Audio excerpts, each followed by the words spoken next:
In rare public remarks on Monday, the First Lady, Melania Trump, voiced support for the student-led demonstrations that have unfolded after a school shooting left 17 dead in Parkland, FLA.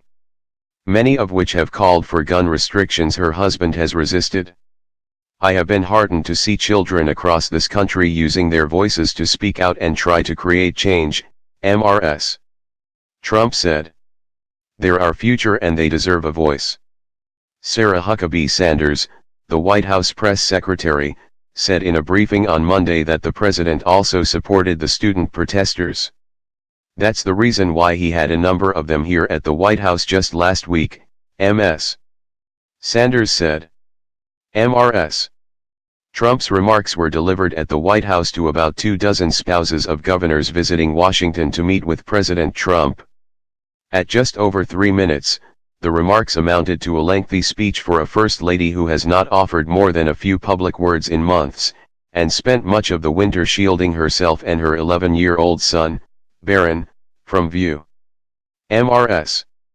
Trump, who recently traveled with her husband to Florida to meet with 2 victims of the shooting at Marjory Stoneman Douglas High School, was light on details but voiced a willingness to address school safety and the opioid epidemic. "As a parent, I cannot imagine the kind of grief and tragedy like that brings," Mrs.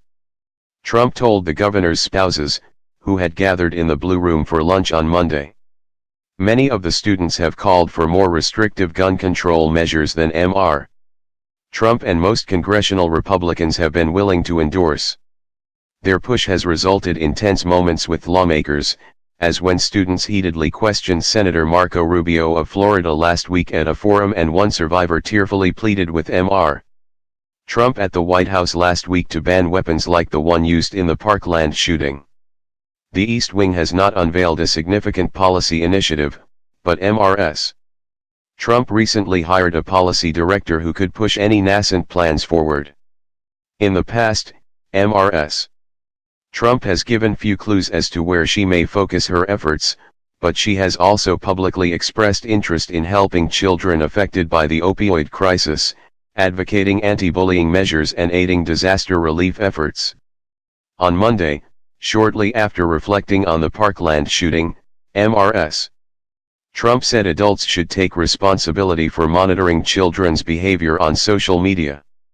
"As I have said before, it is important that, as adults, we take the lead and the responsibility in helping our children manage the many issues they are facing today," she said. "This means encouraging positive habits with social media and technology, even limiting time online and understanding the content they are exposed to on a daily basis." In recent days, students with connections to the shooting have called for Mrs. Trump to take action on her past remarks about combating cyberbullying. Lauren Hogg, the younger sister of David Hogg, one of the most outspoken of the Parkland students, said her family had received death threats since Mr. Trump's oldest son, Donald Jr., appeared to endorse a conspiracy theory about her brother on Twitter. "Hey, at FLOTUS you say that your mission as First Lady is to stop cyberbullying," Ms.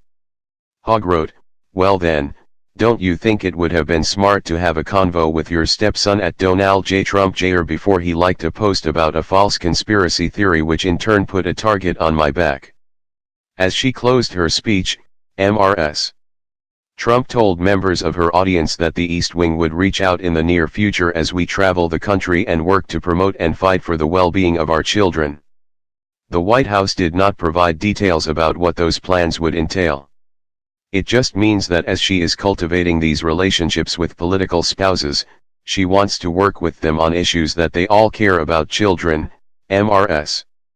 Trump's spokeswoman, Stephanie Grisham, said in an email.